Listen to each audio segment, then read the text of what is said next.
Charlábamos horas todos los días, sin falta. Conversaciones que duraban hasta la madrugada sobre todo y nada, sobre su vida, la mía, sueños que no le había contado a nadie. Una conexión que parecía inquebrantable. Hasta que una noche, después de semanas de esa intimidad, me miró con una sonrisa que helaba y preguntó, ¿lo quieres aquí mismo o adentro? Esa frase partió la realidad en dos, y lo que vino después me dejó sin aliento. Mi nombre es Daniel y durante casi 3 meses mi vida giró alrededor de una sola persona. Se llamaba Valeria. Nos conocimos en un foro anónimo de poesía, pero la conexión fue tan inmediata que pronto las palabras se volvieron nuestra adicción. Ella se convirtió en mi confidente, en esa voz al otro lado del teléfono que me arropaba cada noche. Yo no buscaba nada romántico, o eso creía. Pero esa pregunta que me hizo, tan directa, tan carnal, reveló una obsesión que yo ignoraba por completo. Y lo que descubrí después fue mucho más aterrador que una simple propuesta, porque Valeria no era quien decía ser. Todo comenzó por una estrofa mal escrita. Yo había publicado un poema torpe sobre la soledad en un foro casi abandonado, uno de esos rincones de internet donde la gente todavía usa seudónimos y nadie pide fotos. A las pocas horas, alguien con el nombre de usuario Valeria Nomoche me dejó un comentario. Decía, no sabes lo que es la soledad hasta que aprendes a esconderte en tus propios versos. Esa frase me taladró el pecho. Ella respondió, pronto pasamos de los comentarios públicos a los mensajes privados, y de ahí a intercambiar números de teléfono. Todo en menos de 2 semanas. No era normal en mí. Yo, Daniel, a mis 31 años, era un programador metódico, alguien que desconfiaba de las conexiones instantáneas. Pero Valeria tenía una forma de escribir que derretía cualquier defensa. Sus palabras olían a madrugada, a café frío, a una tristeza compartida que me hacía sentir acompañado sin necesidad de fingir. Ella me dijo que era traductora, que vivía en una ciudad al norte, que prefería mantener su identidad real en secreto porque una relación anterior la había dejado paranoica. Nunca me dio su apellido, nunca encendía la cámara cuando hacíamos videollamadas. Siempre había una excusa, la luz no funciona, estoy en un sitio público, me da vergüenza la cicatriz que tengo en la mejilla. Yo no insistía, me bastaba con su voz, con esa cadencia ronca que aparecía a partir de las 11 de la noche, justo cuando el mundo se dormía y nosotros empezábamos a desnudarnos sin tocarnos. Hablábamos de literatura, de miedos infantiles, del deseo de escapar. Yo le confesé cosas que jamás le había dicho a nadie, mi terror a convertirme en un hombre gris, la frustración con mi trabajo, la sensación de flotar sin propósito. Ella escuchaba y luego respondía con una precisión quirúrgica, como si hubiera estudiado mis heridas antes de curarlas. Eso me sedujo por completo. Pero había señales que mi mente se negaba a procesar. Pequeños detalles que solo encajan cuando ya es demasiado tarde. A veces mientras hablábamos, yo escuchaba un sonido de fondo que reconocía, el timbre exacto del ascensor de mi edificio. El ladrido característico del perro del vecino. Una noche le comenté, parece que vives a la vuelta de la esquina. Ella se rió, tensa, y dijo que todos los ruidos del mundo se parecen. Otra ocasión mencionó el nombre de una cafetería que estaba a 2 calles de mi apartamento, un sitio pequeño que casi nadie conoce. Minutos después corrigió, no, confundí el nombre, hablaba de otra. Yo me tragué la duda. El enamoramiento, o lo que yo sentía, es un narcótico potente.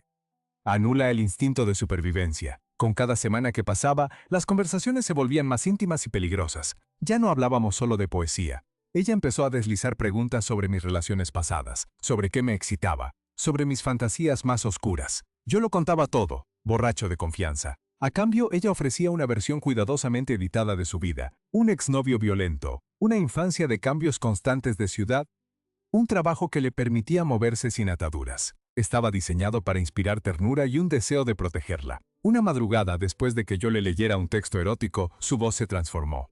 Dejó de ser cómplice y se volvió depredadora. ¿Sabes lo que haría si estuviera ahora mismo frente a...? Susurró. Yo no supe responder. Ella continuó describiendo una escena con tal lujo de detalles que mi pulso se disparó. Yo estaba solo en mi apartamento, los auriculares puestos, la luz apagada. Sentí calor y a la vez un escalofrío. Fue entonces, en el pico más alto de aquella confesión, cuando soltó la pregunta. Dime, Daniel, si estuviera ahora mismo en tu puerta sin ropa, rozando tu pecho con mis dedos, ¿lo quieres aquí mismo, en el umbral o adentro? Aquello era demasiado gráfico, demasiado real. No era solo una línea de fantasía, era una propuesta con nombre y coordenadas. Esa noche colgamos y yo tardé en dormirme. No por la excitación, sino por la sensación de que algo no encajaba. Ella había mencionado la palabra umbral. Ese detalle me agarró por dentro. En nuestro foro de poesía de un hombre que espera en un umbral. Nadie más que yo sabía que yo había usado esa metáfora para describir la entrada de mi primer apartamento. el lugar donde me sentaba a fumar. Valeria, en cambio, la había evocado como si conociera el maldito pasillo de mi casa. Mi cabeza empezó a girar. Decidí hacer una pequeña investigación, algo insignificante, casi sin intención. Descargué los metadatos de una fotografía que ella me había enviado semanas atrás, una imagen de un atardecer desde su supuesta ventana. Los datos mostraban coordenadas. Metí los números en un mapa.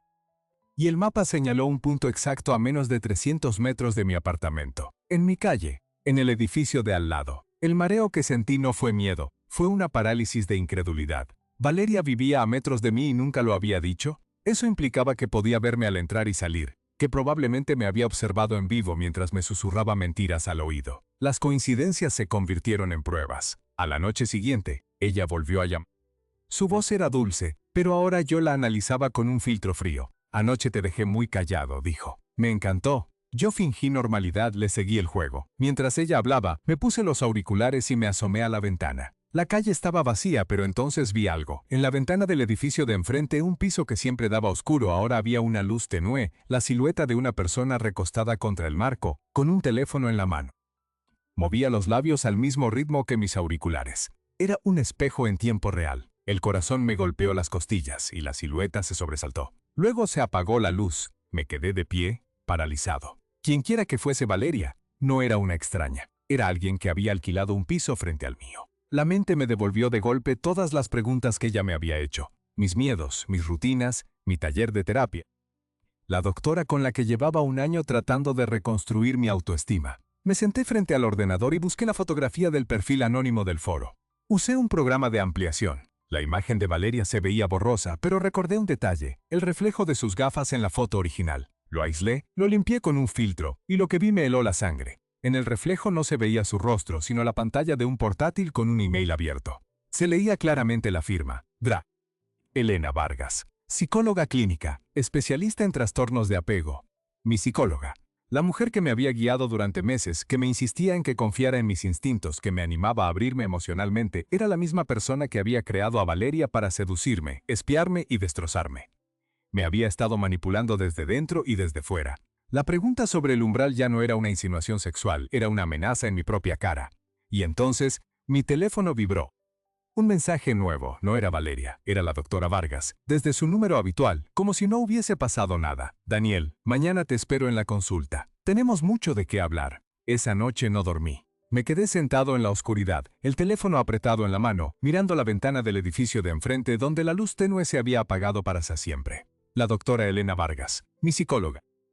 La mujer a la que le había pagado por escuchar mis secretos, por ayudarme a combatir la ansiedad, por hacerme creer que podía confiar en mis instintos, era Valeria. Había construido una identidad falsa durante 3 meses, me había seducido con poemas y madrugadas, me había llevado hasta el borde de una fantasía sexual solo para destrozarme con una pregunta que ahora sonaba como una sentencia. ¿Lo quieres a una invitación al placer? Era la burla de alguien que ya me conocía por dentro, que sabía mis miedos, mis fobias, y que ahora me citaba a su consultorio como quien llama a una presa domesticada. Lo peor no era la traición. Lo peor era la impotencia. Si acudía a la policía, ¿qué podía denunciar? ¿Que mi terapeuta se hizo pasar por una mujer ficticia para acostarse conmigo verbalmente? No había delito claro. Ella no me había extorsionado ni suplantado una identidad bancaria. Solo había jugado con mi cabeza con una precisión quirúrgica. Pero yo tenía algo. La foto del reflejo, la firma en el correo, las coordenadas de la imagen tomadas a 300 metros de mi apartamento. Eran pruebas endebles, pero suficientes para desenmascararla ante el colegio de psicólogos, para arruinar su carrera. Aunque si ella era capaz de montar semejante teatro, ¿qué más sería capaz de hacer? A las 8 de la mañana, me duché con agua fría, me puse la ropa más neutra que encontré, y salí a la calle con la sensación de que alguien me observaba. El edificio de la consulta estaba en una zona céntrica, un bloque de oficinas con ascensores espejados y olor a ambientador de hospital. Llamé al timbre, la puerta se abrió con un zumbido electrónico. Subí las escaleras con las piernas temblorosas. En la sala de espera, la luz era blanca y fría, las revistas estaban perfectamente alineadas. La puerta del despacho se abrió antes de que yo pudiera sentarme. Allí estaba ella, la doctora Elena Vargas, 40 y tantos años, el pelo castaño recogido, unas gafas finas, un traje de chaqueta gris que le daba un aire de profesionalidad impecable. Sonrió con la misma dulzura neutral de siempre. Daniel, pasa, por favor? Nunca antes había notado el tono exacto de su voz. Ahora, al escucharla de cerca, reconocí el susurro ronco de Valeria debajo de cada sílaba. Me dieron náuseas. Entré. El despacho era amplio, con un diván, 2 sillones, una mesa de caoba y una ventana que daba a un patio interior. Cerró la puerta con un clic suave. Siéntate donde quieras. Elegí el sillón más alejado del diván. La libreta tomó asiento sobre el regazo, el bolígrafo preparado. Pero no escribió. Me miró directamente, sin pestañear. Supongo que tienes preguntas, dijo. Esa frase me desarmó. Esperaba una negativa, un intento de fingir normalidad. Pero me estaba dando pie directo al abismo. El aire se volvió denso. Yo tenía un guión preparado, preguntar por Valeria, mostrar las pruebas, amenazar con denunciarla. Sin embargo, todo se redujo a una sola palabra que me salió ronca. ¿Por qué? Elena Vargas dejó el bolígrafo sobre la mesa. Cruzó las piernas con calma, como si fuera a exponer un caso clínico. Porque soy una investigadora del comportamiento humano, Daniel. Y porque tú, desde el primer día, me fascinaste. Hace un año, cuando llegaste a mi consulta, hablabas de desconexión, de miedo a no ser suficiente, de un vacío que no te dejaba respirar. Eras un candidato perfecto para un experimento controlado. Crear una identidad en un entorno digital anónimo, insertarla en tus puntos de fuga emocionales y medir hasta qué punto un ser humano puede enamorarse de una mentira si esa mentira le dice exactamente lo que necesita oír. Sus palabras eran suaves, académicas, como si explicara la germinación de una planta. Yo no podía creerlo. ¿Un experimento? ¿Me usaste como una rata de laboratorio porque te parecí fascinante? Ella sintió despacio. Lo llamo terapia de inmersión inversa. El paciente cree que se abre a un desconocido, pero en realidad se abre a un espejo calculado. Así obtengo acceso a material inconsciente que jamás saldría en una sesión tradicional. Y funciona. Tú mismo me contaste fantasías que nunca me habrías confesado a mí como doctora. Me hablaste de tu madre, de tu exnovia, de lo que te excita, de lo que te destruye. Todo mientras pensabas que eras un héroe romántico. El horror me subió por la garganta. Me habías visto por la ventana. Alquilaste el piso de enfrente. Era necesario para el monitoreo presencial. Además, ver tu rutina en tiempo real me permitía ajustar el perfil de Valeria. Cuando te veía triste, ella te enviaba un poema. Cuando te veía salir a correr, ella te felicitaba por la disciplina. Era un bucle de validación continua. Algo se rompió dentro de mí. No era solo traición, era violación sistemática. Cada momento de intimidad, cada secreto, habían sido instrumentalizados. La voz que me susurraba al oído era la misma que luego anotaba mis patologías en un expediente. ¿Y la pregunta del umbral? ¿Por qué ese nivel de crueldad? La doctora inclinó la cabeza, casi con ternura, para medir el punto de ruptura. Necesitaba saber si al cruzar la línea de lo sexual explícito tú seguirías confiando o empezarías a sospechar. Era el clímax de la fase 4. En ese instante tu sistema de alerta se activó, lo que indica que tu autoestima no está tan dañada como creíamos. Deberías estar orgulloso. Me puse de pie con tal violencia que la silla se arrastró contra el suelo. Me has destrozado. Me has hecho creer que existía alguien que me valoraba tal como soy, y era una pantalla, un guión. Una puta enferma con un título en la pared. Ella no se inmutó. El disfraz de científica se agrietó un instante y apareció algo más antiguo, más personal. Baja la voz, Daniel. O tendremos que llevar esta conversación a otro terreno. Se levantó lentamente, se quitó las gafas y las dejó sobre la mesa. Sus ojos, ahora sin cristales que los filtraran, eran los mismos que yo había imaginado en Valeria. Color miel, profundos. Pero ya no había deseo, solo un control gélido. Tú no eres la víctima que crees ser. Viniste a mí porque odiabas tu vida. Yo te ofrecí una vida paralela, emocionante, llena de deseo. Durante 3 meses fuiste feliz. Eso no se te puede quitar. Yo solo puse el lienzo, tú pintaste cada fantasía. Quise gritarle, pero las palabras se me atragantaron, porque una parte enferma de mí sabía que ella tenía razón. Yo había sido feliz, y esa felicidad era ahora un veneno. Me quedé en silencio, respirando fuerte. Elena dio un paso hacia la ventana, dándome la espalda como si no representara ninguna amenaza. Ahora, la cuestión es ¿qué hacemos con esto? Si tú publicas lo que sabes, yo puedo demostrar que eres un paciente con trastorno de apego y tendencia a la fabulación. Tus llamadas con Valeria están grabadas, sí, pero legalmente no constituyen acoso porque no hay identidad real suplantada, solo un seudónimo. En cambio, tengo tus mensajes subidos de tono, tus confesiones de deseos que bordean la parafilia. En un juicio, tu credibilidad quedaría hecha trizas frente a la mía. La sangre se me heló. Había grabado todo. Las sesiones, las llamadas, los mensajes. Me giró a mirar con una media sonrisa. No te estoy amenazando, te estoy explicando la realidad. Pero hay una alternativa. Si colaboramos, puedo darte un cierre limpio. Tú no dices nada, yo cierro mi consulta temporalmente y me traslado a otra ciudad. Tú sigues con tu vida, con la lección aprendida. Incluso puedo recomendarte a un colega que te ayude de verdad. Al fin y al cabo, el experimento ha terminado. Me temblaban las manos. No podía creer lo que oía. Había convertido mi sufrimiento en una transacción, y sin embargo, la impotencia me aplastaba. Si me negaba, ella podía filtrar mis secretos más oscuros, manipularlos como ya había manipulado mis emociones. Yo no tenía familia influyente, ni dinero para un abogado caro. Era un programador solitario y ella lo sabía mejor que nadie. Bajé la mirada, vi el bolígrafo sobre la mesa, vi la libreta donde probablemente llevaba anotaciones sobre mis reacciones en ese preciso instante. No podía rendirme. Algo se encendió en mi interior, una astilla de dignidad. Sin levantar la cabeza, pregunté, ¿hay más como yo? Ella tardó un segundo en responder. Eso es irrelevante. Entonces sí hay más. Otros pacientes. Otros experimentos. Levanté la vista, Elena me escrutaba. Un mínimo parpadeo la delató. No tienes forma de probarlo, dijo con voz más cortante. Y si intentas siquiera contactar con ellos, yo me enteraré antes de que termines la primera frase. ¿Por qué tanto empeño en controlarme? Porque yo dudó de nuevo. Luego, con un tono que por primera vez rozó la confesión, dijo, porque me recordaste a él, a mi exmarido, el hombre que me rompió. Tú tienes la misma inocencia estúpida, la misma necesidad de ser salvado. Al moldear a Valeria, estaba moldeando la venganza perfecta. Pero no salió como esperaba, porque tú, Daniel, empezaste a gustarme de verdad. La doctora deslizó la mano por el borde de la mesa, como si acariciara una cicatriz. Eso fue lo que lo convirtió en un problema. El silencio se llenó de confesiones no dichas. Comprendí que no solo era un experimento académico, era una obsesión personal. La doctora se había enamorado de su propia creación y de la presa que había cazado. Y eso la volvía impredecible. Tengo que irme, dije con un hilo de voz. Me volví hacia la puerta. No has tomado una decisión, dijo ella. Me detuve. Sin girarme, solté. Ya la he tomado. No voy a callarme. Entonces oí su suspiro, casi de alivio, casi de despedida. Muy bien. Pero antes de que te vayas, mira esto. Sobre la mesita auxiliar, junto a la salida, había un sobre de papel manila. Lo cogí. Dentro encontré una fotografía. La imagen era antigua, descolorida. Mostraba a una mujer joven, parecida a Elena, abrazando a un niño. En el reverso, una letra redonda decía: para Daniel el día que conocí a mi hijo. Mi hijo. Yo era ese niño.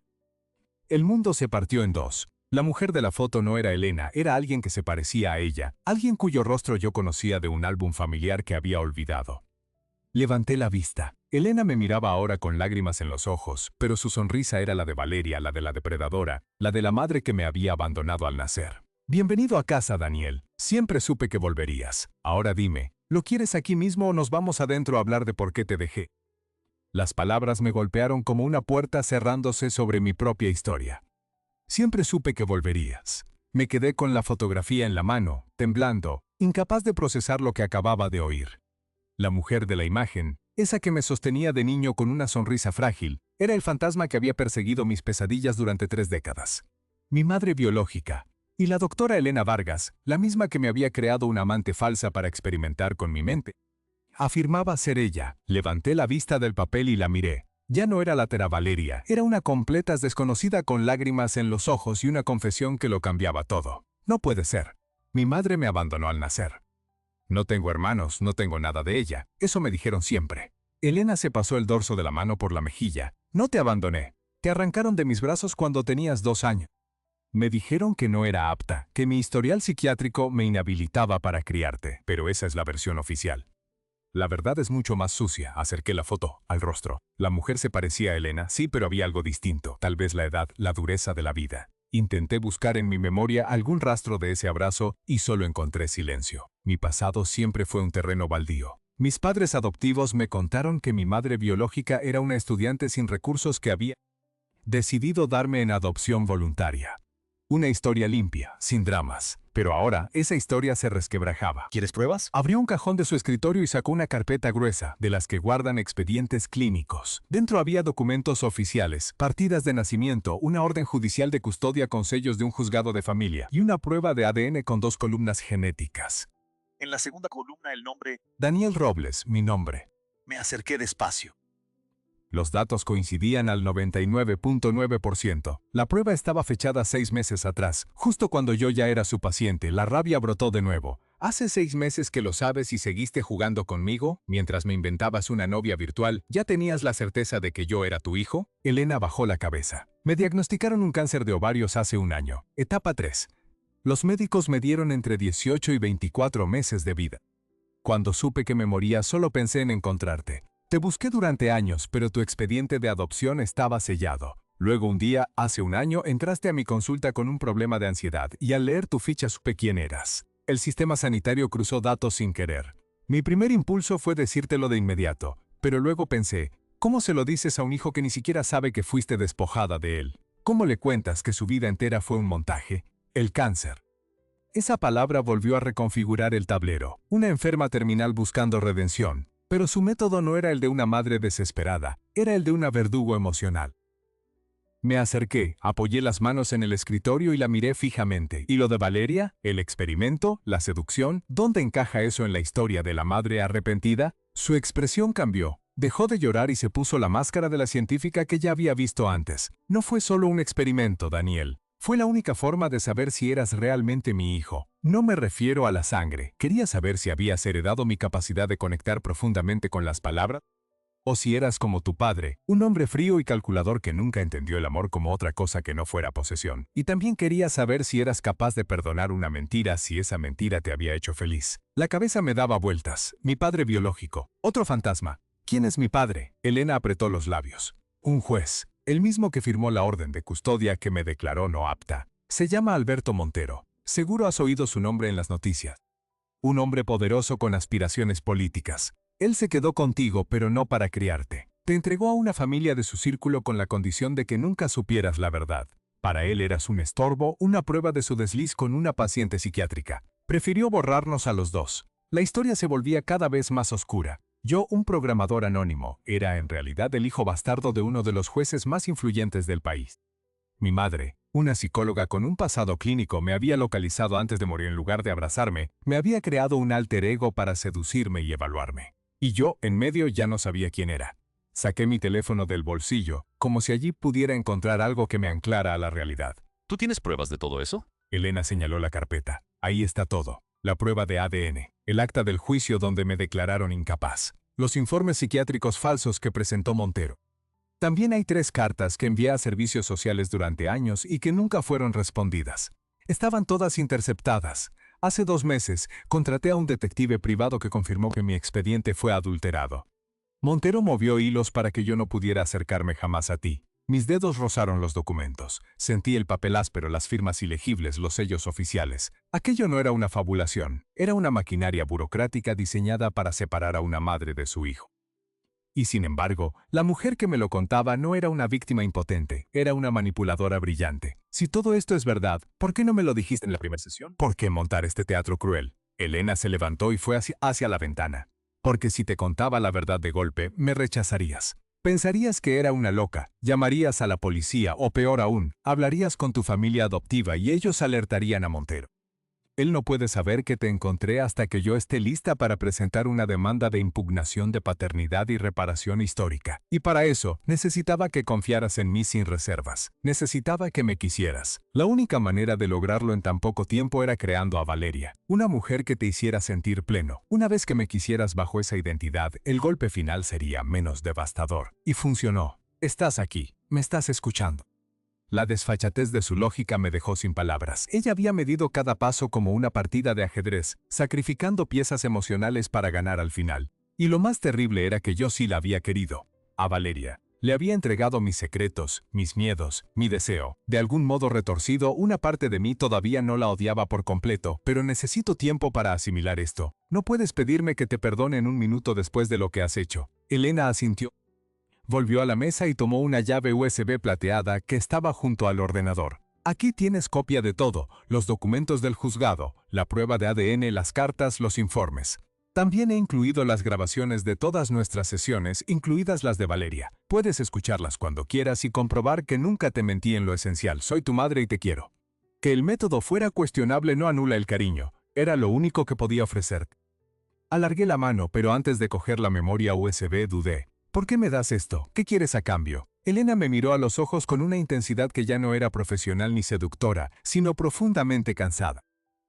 Quiero que me ayudes a presentar una demanda contra Alberto Montero antes de que yo muera. Hay una ventana legal de 3 meses. Si actúas ahora, puedes reclamar tu derecho a la verdad y a una indemnización. Y yo podré irme en paz sabiendo que ese hombre no seguirá intocable. Si no haces nada, mi enfermedad me comerá y todo esto se perderá para siempre. El peso de su petición era aplastante. No solo me pedía que la perdonara, sino que me convirtiera en su aliado en una guerra contra un juez corrupto. Yo, que había vivido ajeno a todo, debía elegir entre seguir ignorando mi origen o abrir una caja de Pandora que podía destruir la vida que conocía. ¿Y si no quiero saber nada más? ¿Y si decido que prefiero creer que mis padres adoptivos son los únicos que me amaron? Elena sonrió con tristeza. Entonces me iré de esta ciudad, cerraré la consulta y esperaré el final sin molestar a nadie. Pero antes de irme, debo decirte algo sobre aquella pregunta. Me tensé. Toda la habitación pareció esperar. La hice porque necesitaba saber si tú, mi hijo biológico, tenías dentro de ti la misma oscuridad que tu padre. Montero me sedujo con palabras parecidas. Yokai, no dijiste que sí de inmediato. Te inquietó. Eso me demostró que eres más fuerte que él. Y solo por eso supe que merecías la verdad completa. La frase no era una propuesta sexual, era una prueba para ver tu brújula moral. Y la pasaste. Tragué saliva. El sentido de aquella noche se reconfiguró por completo. No era una perversión más, era un examen retorcido, sí, pero también la llave que había abierto la puerta a todo lo demás. Cogí la llave USB, la guardé en el bolsillo interior de la chaqueta. Necesito irme. Voy a revisar todo esto. Luego decidiré. Elena me acompañó hasta la puerta. Cuando mi mano se posó en el picaporte, ella puso la suya sobre la mía un instante. No me rechazaste, entonces. No como madre. Abrí y salí al pasillo sin responder. Bajé las escaleras, sintiendo cada peldaño como un año de mi vida. En la calle, la luz del mediodía me pareció irreal. Había entrado en esa consulta siendo Daniel, un programador solitario con problemas de ansiedad, y salía siendo el hijo de una psicóloga terminal y de un juez corrupto. Después de haber sido manipulado por ambos de formas distintas, no podía contárselo a nadie sin parecer un loco. Subí a mi coche, puse la llave USB sobre el asiento del copiloto y me quedé mirándola. Dentro había un laberinto de verdades, mentiras y medias tintas, y entonces recordé el mensaje que Elena me había enviado la noche anterior desde su móvil. Ese que decía, Daniel, mañana te espero en la consulta, tenemos mucho de qué hablar. Ahora sabía que no era solo una cita. Era el umbral que ella tanto mencionaba, y yo, sin habérmelo propuesto, ya lo había cruzado. La pregunta era si quería seguir avanzando hacia la oscuridad de aquella casa o salir corriendo antes de que se cerrara la puerta definitivamente. Pasé los siguientes 3 días encerrado en mi apartamento. Apenas comí. No respondí mensajes. La llave USB seguía sobre la mesa del comedor como un explosivo que no me atrevía a desactivar. Finalmente, al amanecer del cuarto día, conecté el dispositivo al portátil y empecé a leer. Documento tras documento. La orden de custodia de 1992, firmada por el juez Alberto Montero. Los informes y guías falsificados que declaraban a Elena Vargas incapaz de ejercer la maternidad basados en una evaluación inventada. Las cartas manuscritas de Elena, enviadas durante una década a servicios sociales, con sellos de recepción pero sin respuesta. La prueba de ADN con mi nombre. Los archivos de audio de las sesiones con Valeria. Cada susurro, cada promesa. Escuché mi propia voz derritiéndome ante aquella mujer ficticia, sin saber que la que hablaba era mi madre. Y entonces comprendí algo aterrador. En cada palabra de Elena, incluso en la manipulación, había una verdad retorcida. No mentía cuando decía que me quería. Mentía en el camino para llegar hasta mí, pero no en el destino. Esa misma semana contacté a un abogado especializado en derecho de familia, un hombre llamado Ignacio Fuentes que ya había llevado casos de adopciones irregulares en los años 90.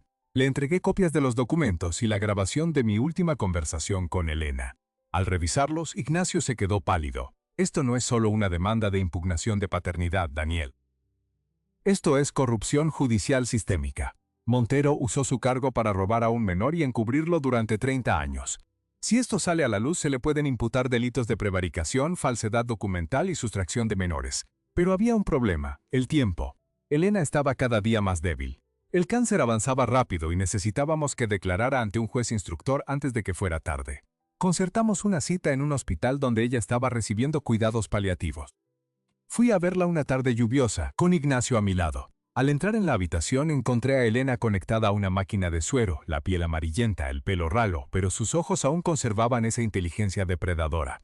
Sonrió al verme. «Viniste», dijo, «no tan rápido como debí». Me senté en la silla junto a la cama. Ignacio le explicó los términos de la demanda. Ella declararía como víctima, yo como codemandante, y solicitaríamos una indemnización al Estado por los daños causados. Además, pediríamos una investigación sobre el juez Montero. Elena aceptó sin dudar. «Solo pido una cosa», dijo mirándome. «Que estés presente cuando declare. Que él vea que no pudo borrarme».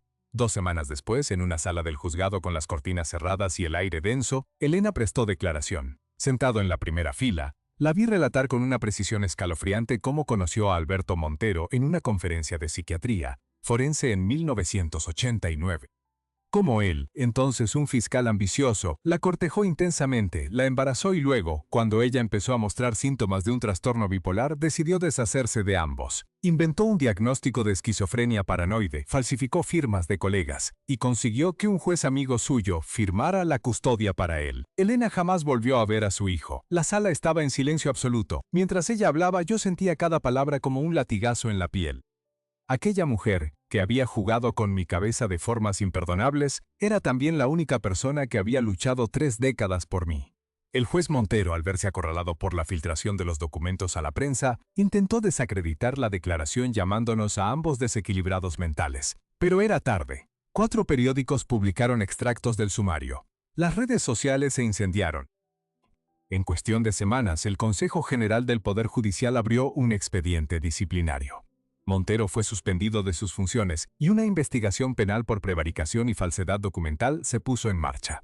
La rueda de la justicia, que tanto había tardado en girar, al fin se movía. Pero Elena no llegó a ver la sentencia. Murió una noche de otoño, mientras yo sostenía su mano en el hospital.